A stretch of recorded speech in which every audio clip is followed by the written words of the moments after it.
Hi guys, welcome to Techni Pinoy TV. Ako po si Eric Ramos. Ngayon guys, ating pag-uusapan at i-unbox ang PLDT Home Prepaid Wi-Fi Family Size Prepaid Internet. I give you my heart.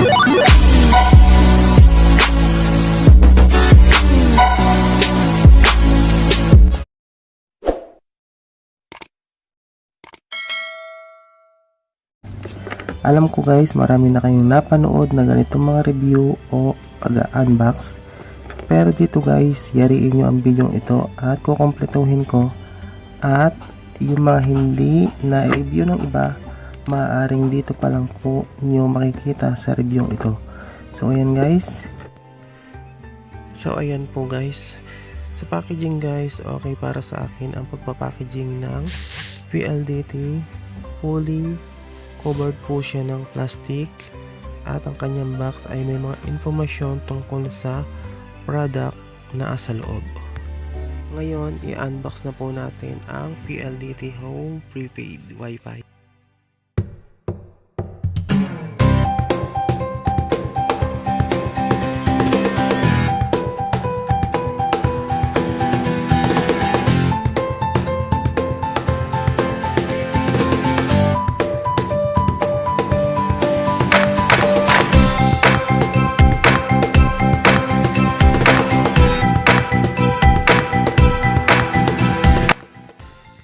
So ayan, ngayon i-open na po natin ang box.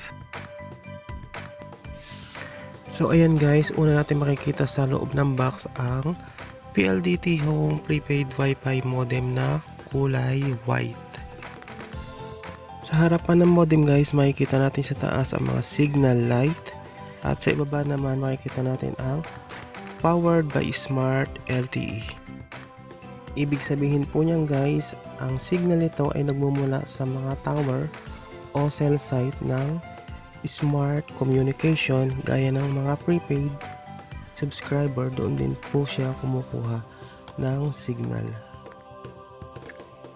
Ayan, sa likod naman po makikita natin ang mga saksakan. Ang isa po na nakahiwalay ay pang power adapter at ang dalawa po na nakahiwalay ay pang wire na pang connect po sa laptop o computer kung gusto po natin i-connect ang modem. Yung mga barcode po na sa taas guys, mahalaga po yun, kaya hindi po dapat yun mabura.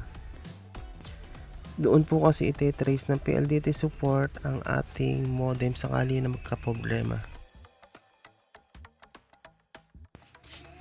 Dito naman po sa ilalim ng modem guys, makikita natin ang password na pwede po natin palitan.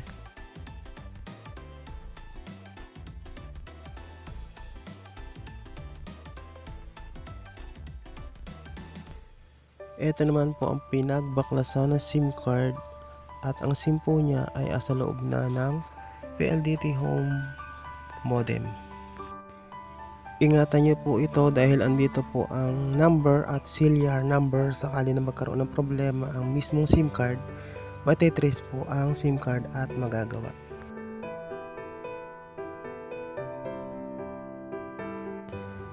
Ito naman pong yellow na cable wire guys ay connector para sa modem at sa computer o laptop. At ang next guys, ang power adapter. At syempre meron din pong kasamang warranty card. At ang panghuli guys, ang manual instruction. Dito natin mababasa ang mga mahalagang impormasyon kung paano natin mapapagana ang modem at kung paano natin papalitan ang password. Mamaya po ituturo ko sa inyo kung paano po magpalit ng password at pangalan ng Wi-Fi. Ayan guys, ito na po ang kumpletong laman ng box ng PLDT Home Prepaid Wi-Fi. Ngayon naman guys, titingnan natin ang SIM mismo ng PLDT Home Prepaid Wi-Fi sa loob ng modem. So ayan siya guys. Ito po ang PLDT Home Prepaid Wi-Fi SIM na exclusive lang po para sa modem na ito. Pero kung tatanungin nyo guys kung pwede bang palitan ng prepaid ang SIM dito, pwede guys, basta Smart, Sun, o Token Text po ang pwede dito guys. Micro SIM po siya. Actually guys, sinubukan ko na din po dito lagyan ng regular prepaid SIM. At yung pong regular prepaid SIM na yun, meron po siyang promo na GigaSurf. So gumana naman po siya.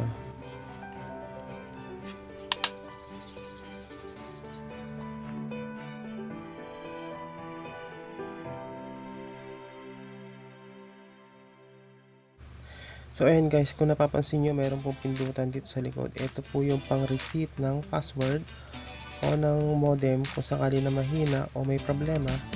Ito po yung pipindutin nyo at magbaback to normal po ang modem. Kung pinalitan nyo naman na po ng password at pangalan at pinindot nyo ito, babalik po sa dati ang password ng modem na ito at pangalan. At ngayon, pag-usapan naman natin ang pagpapalit ng username at password sa ating modem na PLDT Home Prepaid. So dahil bago ito guys, PLDT pa rin ang kanyang pangalan. So pwede po natin yung palitan at pwede mo ipalit ang iyong pangalan. At kailangan nyo po i-search ang Smart PLDT Gateway. Ayan po ang lilitaw pag kaya mo na i-search. Ngayon, hihingi niya yung password mo. Ang password na ilalagay mo dyan, yung password na nakita mo sa ilalim ng Wi-Fi modem. Ayan, pag successful ka nakapag-login, kailangan mo mag-fill up at gumawa ng mga bagong password. Yung pong sa taas guys, kailangan mong gumawa ng password ng IP address o gateway para makapunta ka sa Smart PLDT dashboard. At yung sa baba naman, yun yung mismo password ng Wi-Fi modem ng PLDT Home Prepaid Wi-Fi. Ayan, pag successful po na napalitan nyo na ang mga password, tandaan nyo ang mga password ng IP address at ang Wi-Fi modem na ginawan mo ng password para hindi kayo malito at hindi kayo mahirapan na gumawa uli ng bago. Ayan guys, dito po tayo ngayon nakalagin sa mismong IP address ng Wi-Fi modem. So dito po natin papalitan ng pangalan ang ating Wi-Fi modem at ganun din ang password. Dito natin siya papalitan, kaya mahalaga na tandaan mo ang password na ginawa mo sa IP address para makapag-login ka pag magpapalit ka ng password o kaya naman ng pangalan ng Wi-Fi modem. Ayan, successful ang pagpapalit ko ng password ng aking Wi-Fi modem. Yan pong tinuturo ng araw na yan guys na gateway. Yan po shortcut kayo na makakapunta sa dashboard, pero kailangan nyo pong mag-login. Iba po ito sa My PLDT Smart App. Kaya dapat po ilista din natin ang password ng IP address natin. Kung makakalimutan po natin ang password ng IP address natin, hindi po natin mapapalitan ang ating Wi-Fi password at hindi natin papalitan ang kanyang pangalan kung gusto po natin palitan. So ngayon guys, pangalan naman ng Wi-Fi ang aking papalitan at pati na rin ang password. Para po magpalit ng pangalan at password ng inyong modem, punta po kayo sa dashboard at puntahan nyo po ang router.